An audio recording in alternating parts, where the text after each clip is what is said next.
La Lune, ce mystérieux satellite naturel qui a captivé l'imaginaire de l'humanité depuis des millénaires, incarne à la fois la splendeur de l'exploration spatiale et les défis monumentaux auxquels l'homme a dû faire face pour le conquérir. Parmi les chapitres les plus audacieux de cette épopée, la mission Apollo 11 se distingue comme un exemple inégalé de courage, d'ingéniosité et de persévérance. Alors que nous contemplons le doux éclat de la Lune dans le ciel nocturne, il est impossible d'ignorer les difficultés extraordinaires auxquelles l'équipage d'Apollo 11 a été confronté pour réaliser un pas de géant pour l'humanité sur sa surface hostile et lointaine. Avant d'aller plus loin, n'oubliez pas que vous avez la possibilité de consulter les sources en description. Prêt?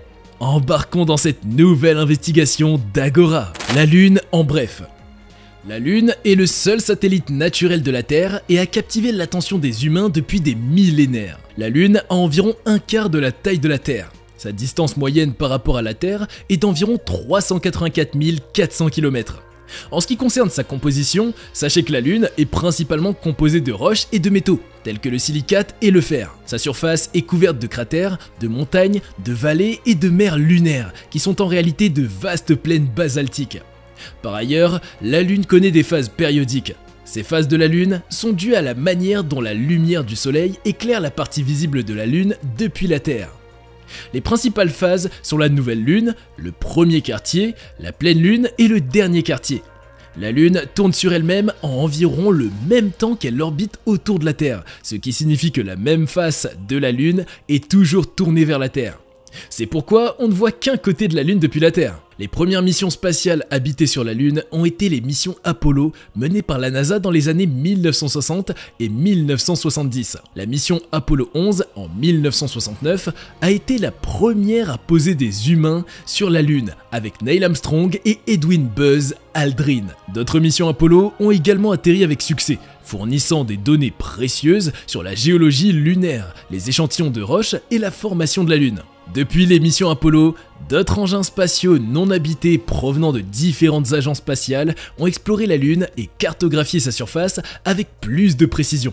Aussi, la théorie la plus largement acceptée sur l'origine de la Lune est celle de l'impact géant, selon laquelle un objet de la taille de Mars aurait percuté la jeune Terre, projetant des débris dans l'espace qui se seraient finalement regroupés pour former la Lune. La gravité de la Lune influence les marées océaniques de la Terre en raison de l'attraction gravitationnelle. Les forces de marée ont également ralenti la rotation de la Terre au fil du temps, ce qui a prolongé la durée de nos jours. La Lune est un objet céleste largement observable à l'œil nu depuis la Terre. Les astronomes amateurs utilisent souvent des télescopes pour observer en détail sa surface et ses caractéristiques. Plusieurs agences spatiales et entreprises privées envisagent des missions lunaires futures, notamment des projets d'établissement de bases lunaires permanentes et d'exploration plus approfondie. En résumé, la Lune est un objet céleste fascinant qui continue d'intriguer les humains et qui a joué un rôle important dans le développement de notre compréhension de l'univers et de notre propre planète. Zoom sur la mission Apollo 11. La mission Apollo 11 a été une entreprise incroyablement complexe et ambitieuse qui a rencontré de nombreuses difficultés et défis tout au long de son développement et de son exécution.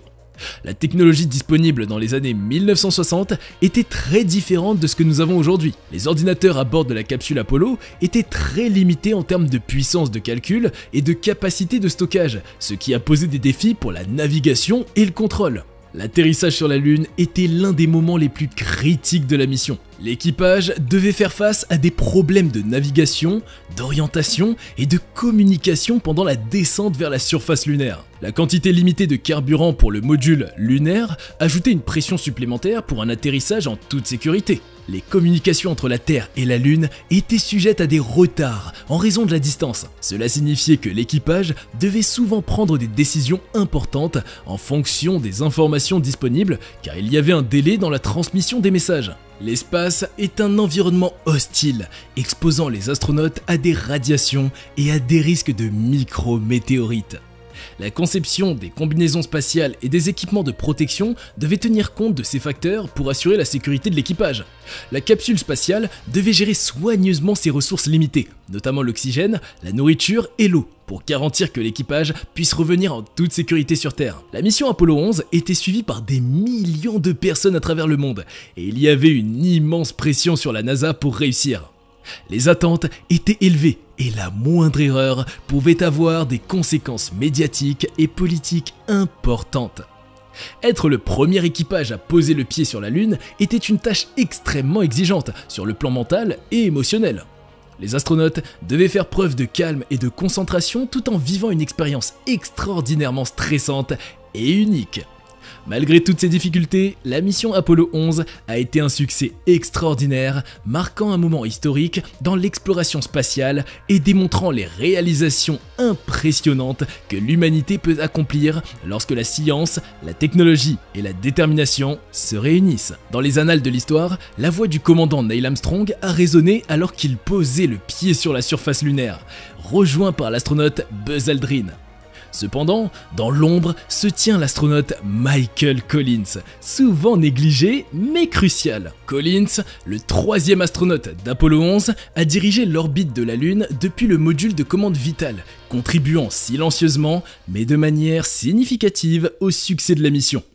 Michael Collins, né le 31 octobre 1930 à Rome, en Italie, est un astronaute américain qui s'est illustré comme l'un des membres d'équipage de la mission Apollo 11, la première mission lunaire habitée à réussir un alunissage. Collins a joué un rôle essentiel en tant que pilote du module de commande de la mission Apollo 11, qui a maintenu une orbite lunaire alors que ses coéquipiers Neil Armstrong et Buzz Aldrin descendaient et marchaient sur la surface lunaire. Collins avait une carrière remarquable avant d'intégrer la NASA. Il a suivi une éducation militaire et a obtenu un diplôme de l'Académie militaire de West Point en 1952. Il a ensuite rejoint l'armée de l'air des États-Unis où il a excellé en tant que pilote de chasse et pilote d'essai. Il a été sélectionné comme astronaute par la NASA en 1963, faisant partie du 3e groupe d'astronautes. Lors de la mission Apollo 11 en 1969, Michael Collins a été désigné comme pilote du module de commande nommé Columbia.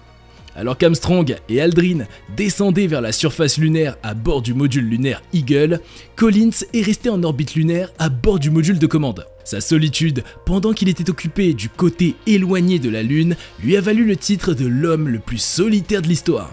Pendant qu'il était en orbite, Collins a joué un rôle crucial dans la mission. Il était responsable de maintenir le module de commande opérationnel, de surveiller les systèmes, de rester en communication avec la Terre et de préparer les manœuvres de rendez-vous et d'amarrage avec le module lunaire. Sa précision et son expertise technique ont été essentielles pour le succès de ces opérations délicates. Une erreur de calcul aurait pu laisser Armstrong et Aldrin en orbite lunaire, incapables d'amarrer au module de commande. Son temps en orbite lunaire a dépassé 21 heures avec 48 minutes environ de chaque orbite immergée dans le silence radio du côté éloigné de la Lune. Ce moment particulier est souvent identifié comme l'homme le plus solitaire de l'histoire.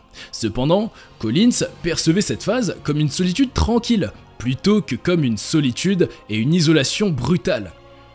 Vous pourriez être curieux de connaître la raison pour laquelle Collins a connu cette coupure radio de 48 minutes pendant chaque orbite lunaire.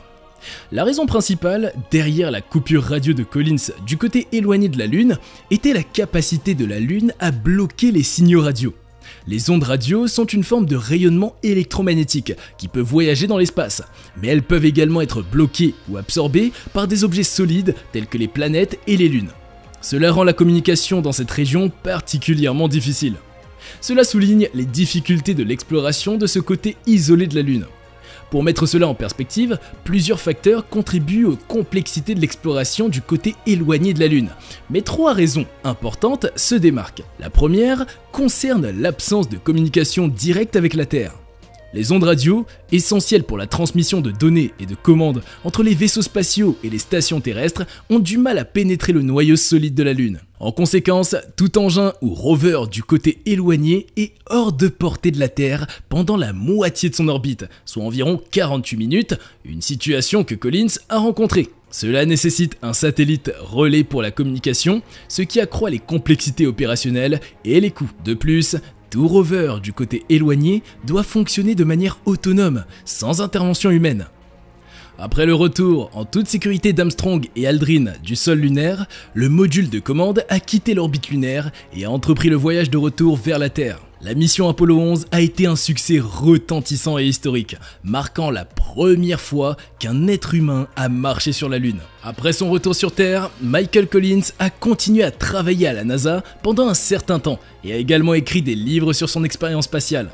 Sa contribution discrète mais cruciale à la mission Apollo 11 a fait de lui une figure respectée dans l'histoire de l'exploration spatiale, symbolisant l'esprit d'équipe, la détermination et le courage des astronautes qui ont contribué à cette incroyable réalisation humaine. Michael Collins est décédé le 28 avril 2021 à l'âge de 90 ans. Le mot de fin. En conclusion, la Lune demeure une source inépuisable de fascination et d'inspiration pour l'humanité. Son éclat argenté dans le ciel nocturne continue de susciter des rêves d'exploration, de découverte et d'aventure.